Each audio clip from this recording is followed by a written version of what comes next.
Hello. Hello. How are you? Good. Good. I feel good today. But there is something that I want to talk about that's been happening lately. I shouldn't even say lately, since I've had a kid.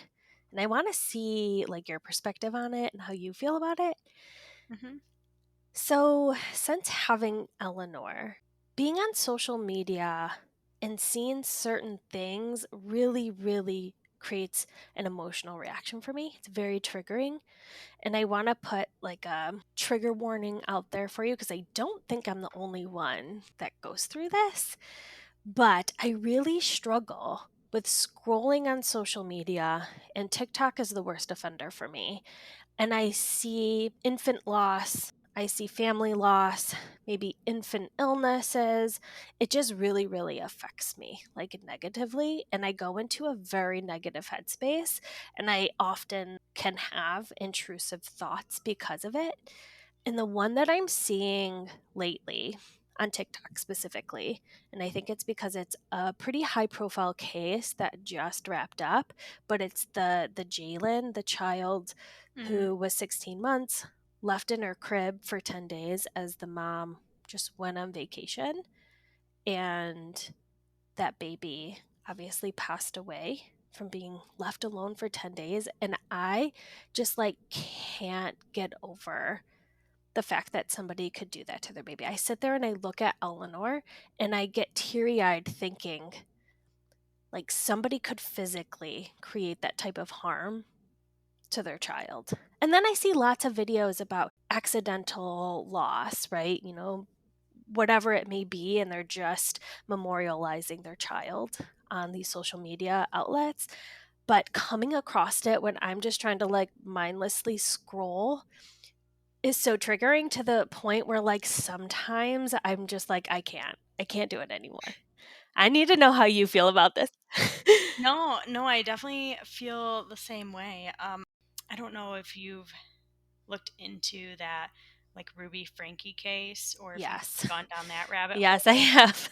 That one also is just I cannot imagine that someone would put their children through that. And Me neither. I want to talk about family influencers someday because I'm just really passionate about my beliefs in terms of influencing and involving your kids in that way. So I do want to talk about that someday because the Ruby Frankie case I think is an extreme, but is just it's so sad that is yeah, how you treat your children. But you're portraying yourself online as somebody who you should take advice from, and that is so scary to me. yeah, yeah. It's very scary the way people in social media, I don't know what the word is, but have their children be influencers instead of them. But yeah, yeah, no, I feel the exact same way as you. That case that you were talking about, I can't even put words or fathom how someone could do that and not even feel remorse, or maybe you're not fit to be a mom, so you just don't want to be, you just call 911 and leave. I don't know, there are so many other ways that that could have gone. And I feel the exact same way as you in that, and it triggers me a lot, to the point where, like you said, you have intrusive thoughts. I think of things all the time that I would have seen that could have potentially happened, or to my baby. So Yeah, it's hard. I know. It's the mental health piece is it's hard. It's really hard for me to take on anything heavy since I've had Eleanor, and not even just heavy in respects to what I just talked about, but just heavy in response to what's going on in the world. And even watching a TV show that's a drama, it's just all of that feels very heavy, and it's very difficult for me to watch. And I don't know. It's interesting. Yeah, yeah. And it's interesting how much our children's have influenced how we feel when we watch things, Mhm. just because of the love we have for them. Yeah. On a lighter note, what's going on with the house? So we listed our house, and things were crazy. so many showings. I mean, we listed on a Friday and ended up accepting an offer by Sunday night. So it was only on the market Friday, Saturday, Yay. Sunday. Over 20 plus showings. Just a lot of Wild. traffic. But Yes. I think the most interesting part was Austin, me, Axel, and five cats in a car, just like traveling around. Yeah, that was hard. That was hard. I do want to put out there, me and you are also in our cat era. Yes. So Yes, between us both, we have 7 cats. too many cats. I have five. You can call me the crazy cat lady. That is okay. Megan's a little bit more normal with two. You are living my dream. I just don't think I could handle 5 cats It's a lot. because Like our 2 are there are babies. like two, even three, it was like, okay, you can always just have another one. Like they're not dogs. It's not like they're going outside. You don't have, they kind of take care of themselves. Yeah. But then once you get to four and five, you're like, there's a cat everywhere you go, in every room, at all times. If you try to sit down, there's a cat trying to lay on you. So yeah, it's a lot. But it was a pretty picture. So just picture me, Austin, a baby, and five cats in one car for multiple hours. Crying. I can And imagine the cats are probably crying more than Axel. yes, yes, like crying so loud that you would have thought someone was hurting. And it's the sad cry. It's like the wow wow wow wow wow. Yeah. I can't even imitate it, but it's so sad. Yes. Yes, it is horrible. Like at one point I was like, it's okay, no one's hurting you. You're just in a box. It's okay. Yes. But yeah, so that was my adventure and that's been what's going on with me. So, Exciting. Well, let's hop into our episode then. Welcome, everybody. This is the Mom Era Podcast. My name is Megan. and I'm Alyssa.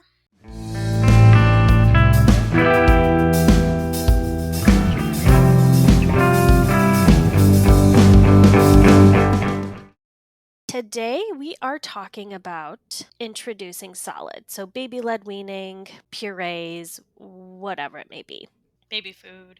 Yes. baby food, all of it. It's quite the adventure. Yeah. I'll start off by saying there are lots of different ways to introduce food to your baby. What I have found is that baby led weaning and purees are the two that are most commonly talked about.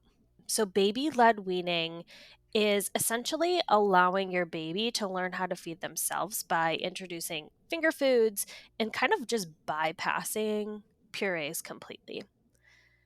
And then purees, the parent is in control of feeding, and it's generally mashed food, and the parent is feeding the child directly with the spoon.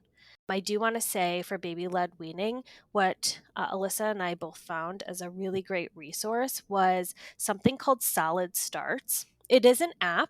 You could do food tracking, you can look up different foods, and it kind of specifically tells you based on their age what is safe for them or how to feed them that food safely.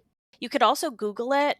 Generally, if you Google like how to feed a baby a carrot, Solid Starts usually pops up first.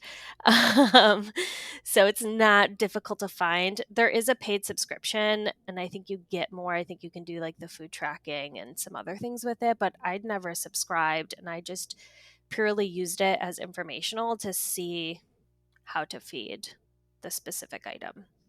Yeah. Yeah, I did the same thing. And then we just wanted to kind of run through a few more points. The American Academy of Pediatrics, they recommend starting solids around 6 months of age, though it is best to consult your pediatrician and determine the best timing based on your baby's individual development and readiness cues.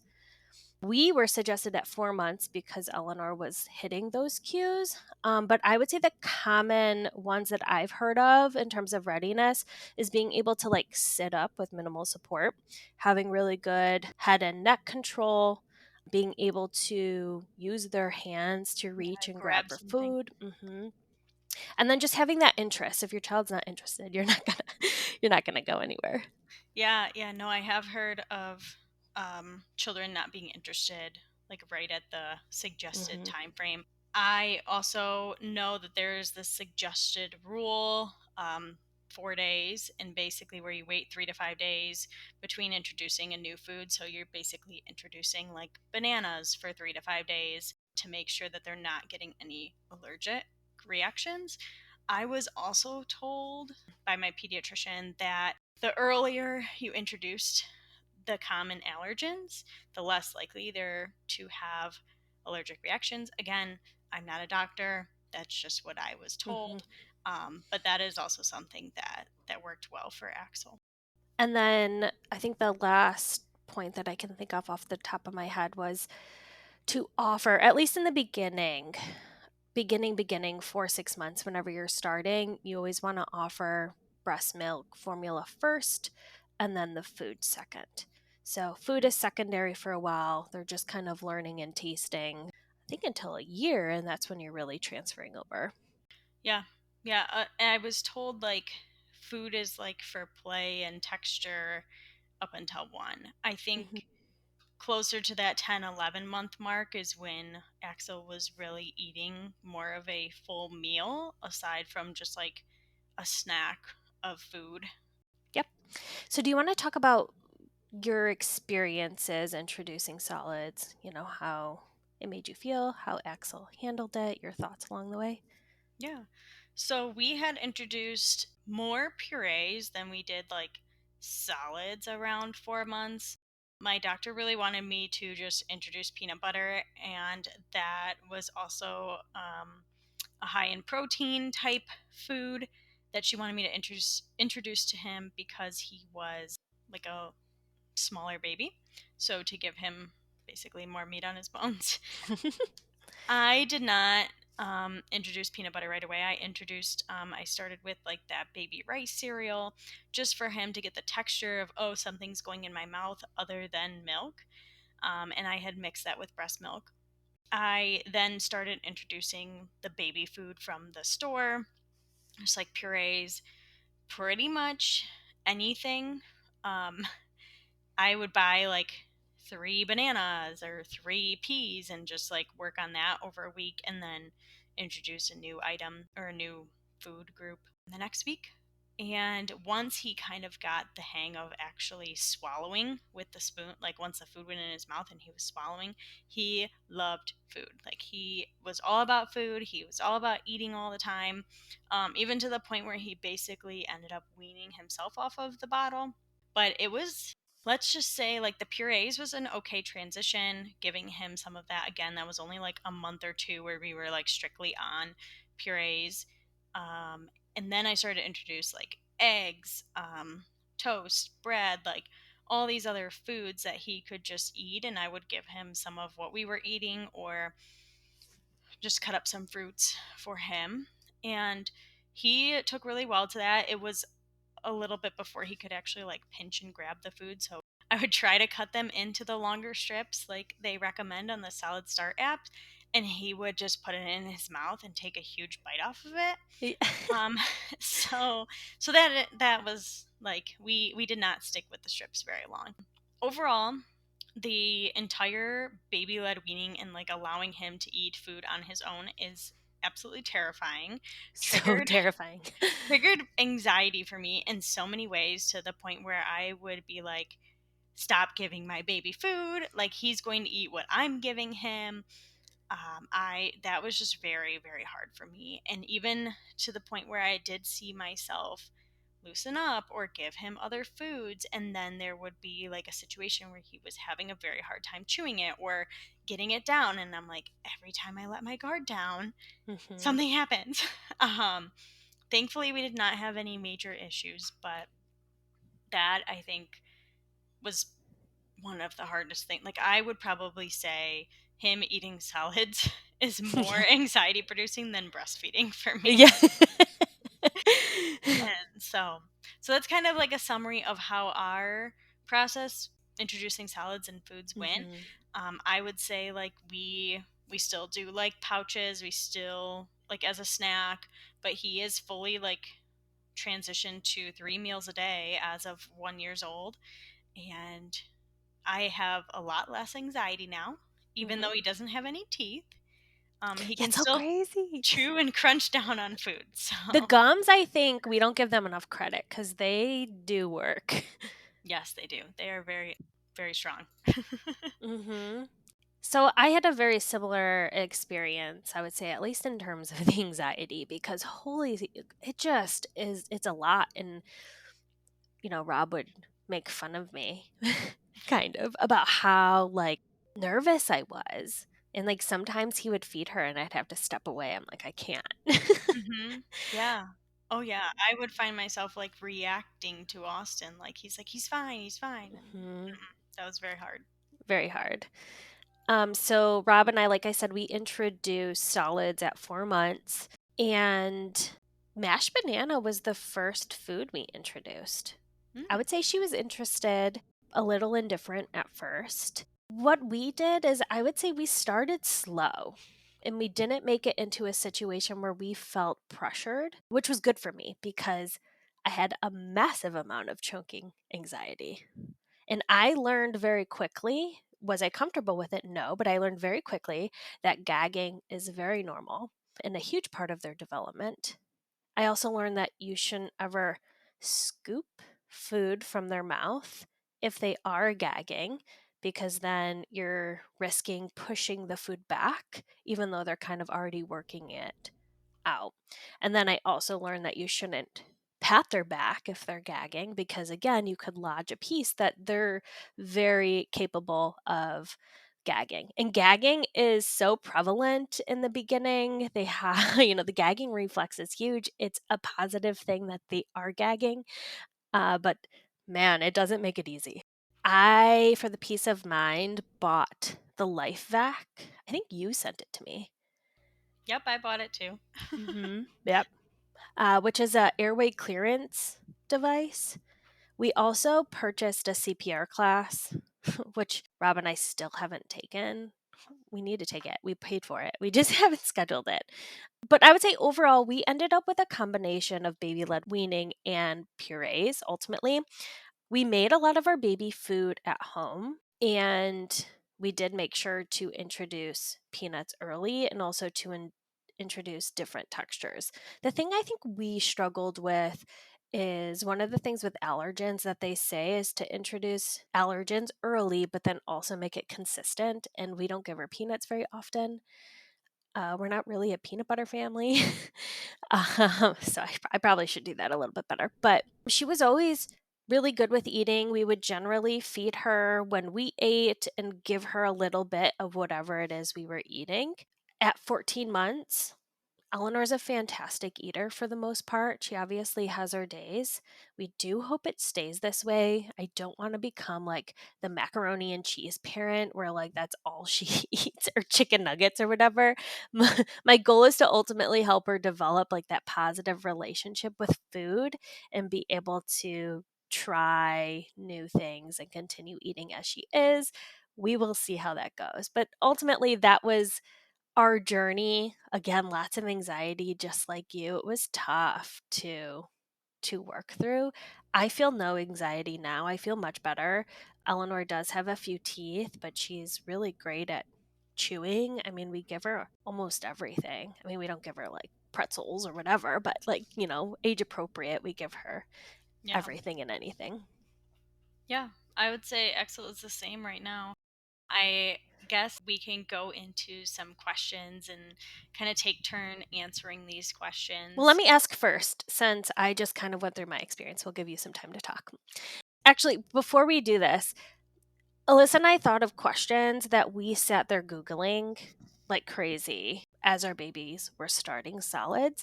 So we're hoping these are probably similar questions that you may have. And that's kind of why we put them out there. Okay, first question. What are the best foods to introduce first? And are there foods you should avoid during the early stages? The best foods to introduce first. I was always told to introduce peanut butter, avocado, like sweet potato, and greens because they didn't want me introducing like a bunch of sweet foods. Hmm. And then your baby would just get used to the taste of sweet foods. But again, my doctor was very like, try whatever you want, do whatever you want. The focus for Axel was to try high protein dense foods, and so that they're not just getting wasted calories, they're actually getting like good nutrient dense foods when they're trying the food. There are specific stages and like stage 1 type foods, which is usually like carrots, sweet potatoes, green, it's either green beans or peas. But I don't think there's like a one way to introduce Hmm. specific best foods. Foods to avoid during early stages, I do know like the only thing I've heard or had issues with, right, was bananas can be very like constipation. They can like lead towards that. But otherwise, like, I really haven't heard anything like negative about introducing specific foods during the early stages. I don't, have you Yeah. heard any? A few that I heard, honey was a big one. So Oh, you're not, yeah, it's honey before 1 year, the yeah, early stages. honey. Cow's milk you shouldn't introduce until essentially you're getting ready. I would say later stages, but probably getting ready to move them to milk. Obviously, like sugary treats, like cupcakes, Mm-hmm. Yeah. unpasteurized foods, and then like choking hazards, right? Like I said, pretzels. Those are the only ones I really can think of. Yeah, I did do like juice, even though it has like some sugar in it, but I would water it down. We did juice too. We had to because she was so constipated all the time after starting solids. We Yeah. tried so much water, and the juice watered down was the only thing that helped. Yeah. Yeah. So okay, you're correct. I missed all those. I was thinking like specific, like 4 to 6 months we were Yeah. avoiding, but overall, there isn't a large like Yeah. list of foods to avoid during the early stages. Yeah. No. What do you think is the best way to introduce new foods and textures?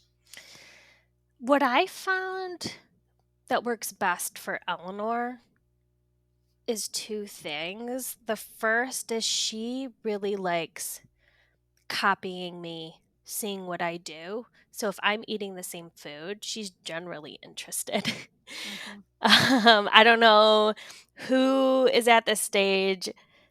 I don't know if you're at this stage, but if I'm eating anything, Eleanor wants it. Yes. So Yes. that was that was a huge one. And then the other one that I also try to do is just kind of use that interest to my advantage. So if she's like not eating something specifically, so maybe it was a banana. This never happened, but it's just an example. So say she's not trying a banana for the first time, I would say I would eat it and I'm like, oh wow, this is so mushy in my mouth. And it was just kind of like piquing her interest to the point where she's like, oh, I want to see what that's like, you know? And I tried to do that. It can be hit or miss. She's generally okay with putting it in her mouth and trying. But if for some reason she's off put by it for whatever reason, it's hard to get her to take a second bite. But Mm. the first bite is really what I'm just trying to go towards. Would you say that you had any like pushback with specific textures though? Like, did you notice that she refused some? I don't think so. What about Axel? No, I didn't notice, especially like in the early stages of eating, I did not notice any like not wanting new foods, not wanting Mhm. textures. If anything, he would take a few bites and then just act like he was full if he didn't want to eat it. Yeah, I haven't really had that issue either. She would, for the most part, try it if I used the two techniques that I had said, but yeah. I think we need to come up with a technique or something for the toddler life, because now as a toddler, I think there are a lot more picky decisions on the food that Axel Hmm. does eat and when he wants to eat it. Yeah, so I haven't Yeah. figured that out yet, but You should try the like seeing if he's just like interested, hmm. and see if he'll take it. But yeah, yeah, I imagine we're gonna hit that bump too, and we'll have to talk through what that looks like for us. Okay. How to safely introduce allergens and what are the reactions to look out for? So I think number one is have Benadryl with you in your home, the liquid Yes. Benadryl, and probably the cream one in case it needs to go on their skin. I would introduce, like, for example, I'll just use peanut butter as an example. I introduced peanut butter mixed in with yogurt. So another thing that I knew he didn't have a allergic reaction to or an allergen to. And so then I would try like a little bit. Before I even put it in his mouth, I'd put it on his hand or his arm, just to see if there was a reaction. And after 1 minute, if there was no reaction, then I would give him the food. Most of the time, they said to me that if there is a reaction, he's going to immediately break out and receive a reaction to it. Where I was second guessing myself sometimes, where like later on at night, he'd have like a few little dots on his stomach, and I'd be like, Hmm. oh, is it a reaction? But it obviously didn't happen right after he ate, and it wasn't like all over the place. So, but those I would say have the Benadryl readily accessible. Try it on the skin first in a area like not on like the finger where you can put it in his mouth, and then allow it. You can mix it in with something that he doesn't have an allergy to as well before trying it just like plain peanut butter. I was always surprised by the allergic reaction because I always expected it to just be like, oh, airways closing, but I think it shows up in a lot of different ways. Like rash, I think, is a huge one. That was pretty much all they told. Like they would break out in a rash was like the immediate reaction to look for. Hmm. Hmm. Something that I always try to do with that too is just make sure if I fed Eleanor an allergen or whatever, something that could give her a reaction, that I wasn't doing something like putting her down for a nap right after. And she was always in my like sight. Yeah. Yeah, or we weren't going to do something. Like I would do it when it Hmm. was just like when Austin was home too, because Yes. I do it by myself. Support. Yes. Good. Yes, have support. Another question for you. Should I feed my baby homemade versus commercial baby food? Honestly, I Googled this a lot. And really, whatever works best for you, I would say. It doesn't matter. I think you can research and figure out if you're comfortable with the products or what comes in store bought commercial baby food. And if you are, feed your baby that. We like to create our own food just because it gave us more control of what was going into Eleanor's body. But we also bought the pouches. They were, we even now sometimes still buy the baby dinners just in case we don't have anything else to feed her. And so, yeah, I would just say it's a comfortability thing, whatever works best for your family. I don't think it matters either way. I would agree. I don't think it matters. One thing that I did find out that I didn't know prior to having a baby was the amount of heavy metals that can be found in baby food and the amount of lawsuits that are going on in the background that you might not know about. And the fact that most of the items on the shelf for baby food are all owned by the same company, just like different brand names. And there are two specific baby foods brand that we use because I could find clear, clean ingredients from them. And it's Once Upon a Farm, the pouches, and then the Sarah Belly pouches. So those are two main ones that I found. I'm sure there are so many out there, but we were very much an on the go type family and we needed pouches. And I tried to make homemade food, and Axel didn't always love it. So Hmm. we were on the go and we used pouches. But there is a way to have good brands that are out there. Very minimal, but Yeah, they're out there. exactly. I think also to that point, it brings up an app called Yuka, Yuka, that I find very helpful where you can scan the barcode of any food, any product, and it will give it a rating. And then also, if you click into it, it'll tell you what ingredients in that product is harmful to anybody. So you could do this for lotions, you could do it for food. And I just found it very helpful to just know because I have no idea. And I could be like, oh, lysol glycerin is not good, but then you have to like look for it. So it was just really easy. You scan it and it would tell you and give it like a green, yellow, red type of rating. Yeah, yeah, I like the app too. Okay, last question. What are some ways to minimize mess while eating? Well, one is the type of bib that you put on your baby. Some people do undress their baby. Some people wear mostly a bib. You undress your baby? Yeah. Yep. Oh, okay. So I do not undress my baby. So there's two different options there. I use those silicone bibs that catch everything. Basically, if it drops from their mouth, it catches it. And then Megan also introduced me to, I do not know the brand, but it's like basically a full body. Mhm. I want to say Twinkle, Yeah, it's like, I think I wrote it down. Tiny Twinkle, yeah. Yes. And it's a full body suit for the baby, and it also has a catcher at the bottom, and it's washable. So those are two very good options that aren't like a regular bib and don't have, easy to clean up. Another thing is depending on the type of high chair you have. If you have a larger tray, it catches more mess. If you have a washable seat insert, then that is very easy to clean up.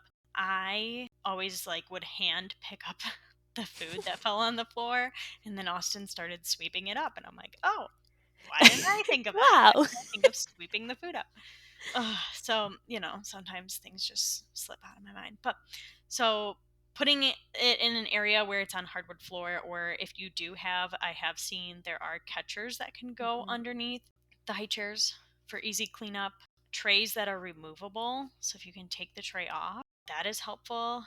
Those are the main things that worked, I think, for Megan and I in terms of minimizing the mess. And I did start using, before I would just use the tray for food, and now we use like a plate or a bowl, and Mhm. it's kind of taught Axel to keep the food in the plate and the bowl.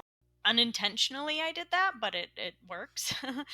Yeah, baby-led weaning is messy. It is so So messy. are purees, though. Well, purees are less messy if you're, like, actually feeding them, but once they're in control, that's Yeah, yeah. that's Yeah, a mess. we are struggling with that now where Axel wants to feed himself. Mhm. So that is something we've implemented, but it's messy. It's everywhere. Covered. So we might have to Yes. start undressing for We dinners. un we undress. Do I think it creates less mess? No, but I just feel like it's easier to wipe her up. I think some people leave the clothes on because then they can just throw the clothes into the washer, and then you really don't have to, like, wipe them up, which it feels like babies hate. My baby hates it, being Mhm. wiped up, and so I could see the benefit to that. I just hate, like, the bibs already, the full body bibs, when I have to throw those into the wash and I have to just, like, make sure I get all the crud off of it first is already a pain in the butt to me. So we strip her for that reason. But one thing I wanted to add is something that works for us is we give Eleanor, sometimes it depends on her mood, but we've noticed what works is only giving her a couple pieces of food at a time instead of, like, giving her her full meal all at once. Because if we do that, sometimes she'll just take her hand and wipe it across the tray, or she'll grab the food and just throw it on the floor. And that doesn't mean she's, like, done eating. She's just like, it's just something she's doing because she has so much food in front of her. So that works for us. We do that at restaurants. So Mm. at restaurants, we give him a little bit at a time, mostly for the reason we don't want him to throw it down, but he shoves it in his mouth to the point where he's shoving like seven things in his mouth at a time. And I'm like, you need to slow down. At home, we put the whole tray in front of him, and he'll just take like a few bites and like slowly eat the whole thing. Yeah. No, I totally get that because he will start like throwing it on the ground when he's done. So at home, Mhm. that's okay. But at the restaurant, I'm like, okay, sorry. Yeah. I always feel bad when we leave the restaurant. I try to clean up the floor a little bit. Yes, yes, I do too. Let's talk through some products that work best for us when starting baby led weaning and solids. I guess I will start with high chairs. If only I knew how to pronounce this.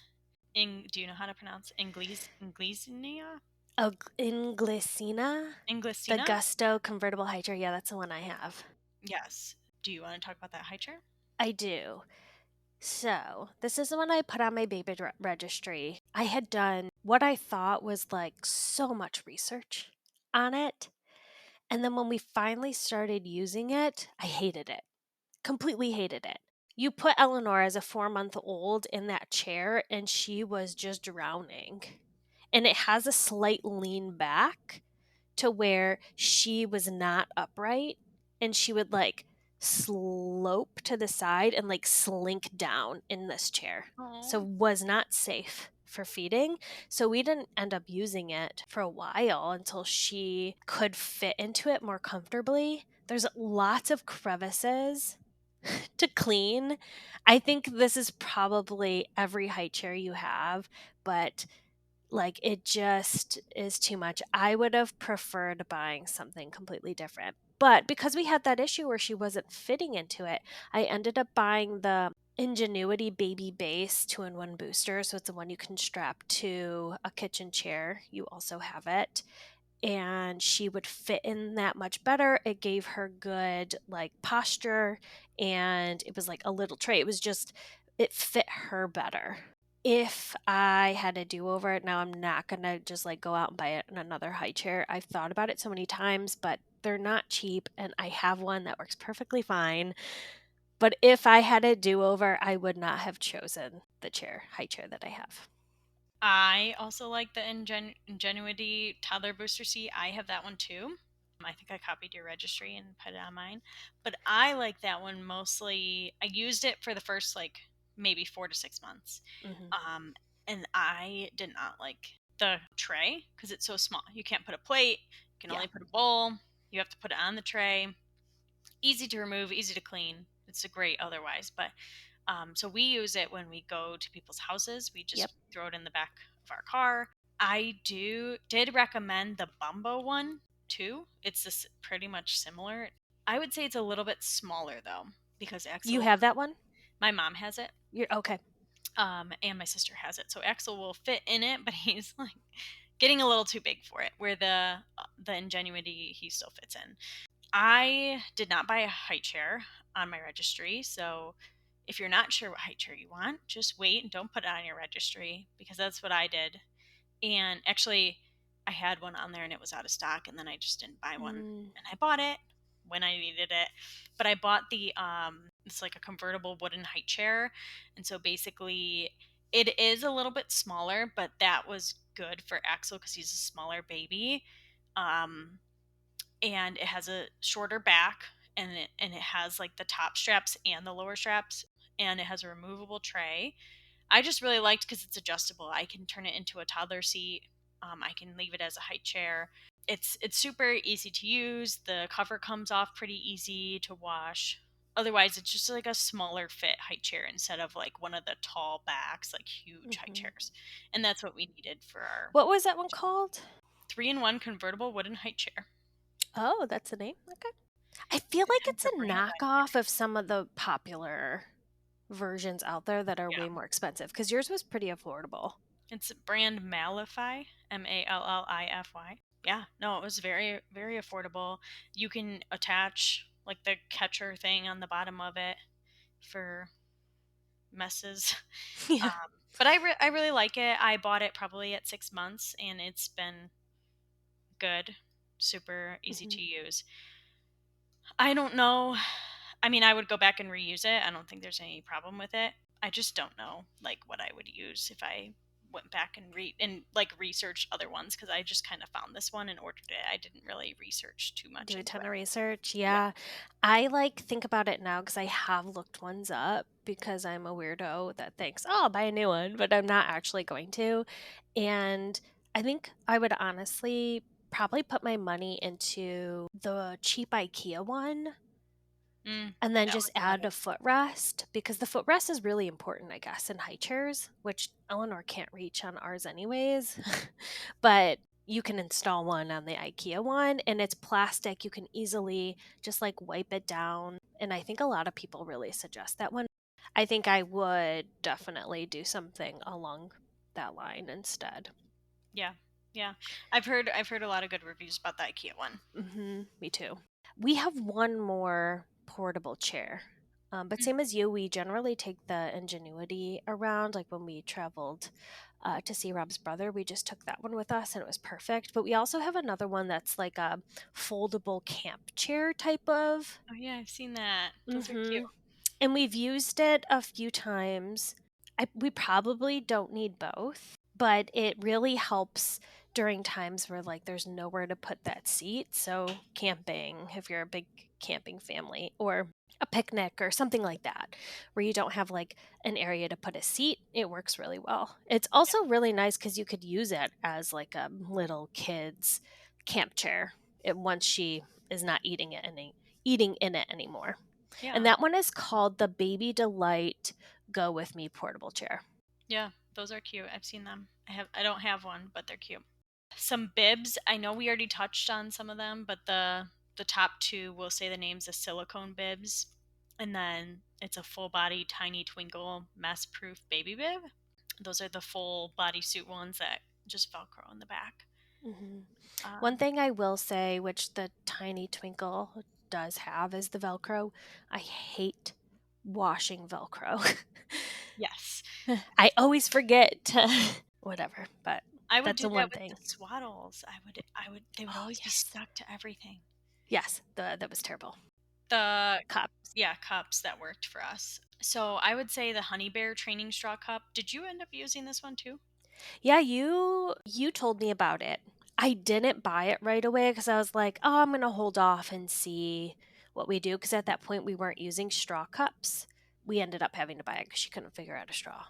This, like within 2 3 days, Axel figured out how to drink out of a straw, and so it's basically just a little bear. It's kind of ugly, honestly, Yeah. because the straw just sticks out of the top. It doesn't close. It's not like spill proof, but basically, it's a little clear bear. The straw is flexible. It comes and you can like cut it to the size that you want it. But basically, what it does is your child will put it in their mouth and like they're not going to suck. They're not going to know how to suck out the straw, but it allows you to just squeeze it a little bit so that they know water comes out. And so then they start to get the sucking motion out and it comes up very easy so they don't have to suck very hard to learn that water comes out of the straw. That was just like a game changer for us. Mhm. After that, we had moved up to like the Munchkin straw cups. Any straw cup we were able to use immediately after that. Same. We have one straw cup that you can't figure it out, and I don't know if it's because the straw is just so big that you can't comprehend. But yeah, Honey Is Bear, the that training. brand Yes, it JK? is. Yes. So Axel just chews on those, and Yeah, he can suck some up, but then he just chews on it. yeah, it's a bummer because like just because we have it, and she just eats. No, but they're really nice though. They have that blocker, so like it's Yes, yeah, foolproof, where like it only comes up if they suck. Like yeah. That's yeah. Otherwise, I mean, we use straw cups. We really like the Nuke cups that aren't straw, so they the just kind sippy of have cups. like a sippy, but it's silicone still. And then we have some that are hard. We have all kinds at this point. We're finally at a point at 14 months where we're transitioning her off a bottle. And so she's only getting a bottle when she wakes up and when she goes to bed, and then during the day any milk is given to her in a cup. Will So she take the sippy cup in the morning or at night, or no? She just wants the bottle. she still wants the bottle. Okay. We could probably start, but she loves her milk, but she doesn't like drinking it from the sippy cup. And that's why we're kind of doing a slow transition. We mostly did that transition over the last month. I think it was like 11 months to 12 months. And the Nook bot, like sippy cups, work for us very well. They're the only ones I found that don't leak Yeah. everywhere. And so Axel uses that. He pretty much has a sippy cup in the morning, maybe one in the midday, and at night. That is it. Mm, nice. I didn't have an issue with the bottle to the sippy cup, but I think that was mostly because we had introduced it so early, but also like Exo didn't have like a preference. Like he just wasn't a very preferenced child where he was like, Hmm. I need this bottle and I need, so he was pretty go with the flow, like Austin, of course. Yeah. We probably have waited too long to do the sippy cup transition. I was reading that you generally want it done between 12 and 18 months. And so we're like, oh, 14 months, we'll do the transition. Yeah, So do hopefully we're that. not starting too late where she like gives us an issue, but we'll see. It'll be amazing. Yeah. Exactly. Okay, silverware. Do you have any silverware that have like worked really well for you that Axel's kind of taken a liking to? I did not at the beginning, but then once you showed me the grab ease spoon and fork, it's I want to say it's like plated, right? But it has an insert that is like good for teething. Or wait, no, maybe I'm thinking this is the right one. The Grabbies ones they're small and they have a little stopper on them Okay, nope, so that they different one. can't shove them in and gag. Nope, different one. I do have some of those. They were not. They didn't really work for Axel. Mhm. Just because he would play with them and like why because we had introduced like the munchkin spoons for so Yeah. long. So when I introduced those, sorry, I was thinking they were the num num. I have the Oh, num okay, I don't num one. have those, so I'm not. So they are basically like one has like a slit in the middle, and they're kind of like slated or graded where they can put them in their mouth and they can feel where the spoon is to help map their mouth and like Oh. learn gagging. I had bought those late, like probably 8 or 9 months, and they're really easy for Axel to grab. They're it's not like a actual spoon where they're putting the food on it. Just kind of if you dip it in it, it'll get a little bit, but he likes those a lot, especially when he like feeds himself. So those were nice. Yeah, I like that. We probably need to upgrade because we pretty much have the Grabbies right now. But we should probably get something else. The thing with the Grabbies is they're just very short, and so now that she's like using them herself, she really struggles with like she has to like put her whole hand in the bowl, which she can do, but I just don't think the spoon is long enough for that.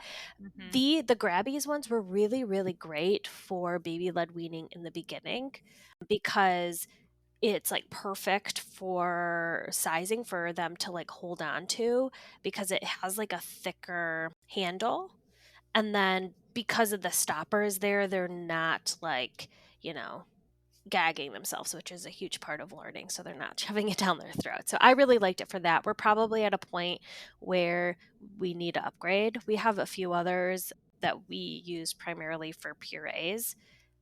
I think maybe they're the Munchkin ones that change color at the tip that are metal. Maybe I don't. Ours are just like the like pink, orange, yellow, whatever. Oh, So maybe tag on not. tag. Maybe they're a different brand. Yeah, because I can picture the ones that you're talking about because they match the bowls and the. Yeah, yeah, Yeah.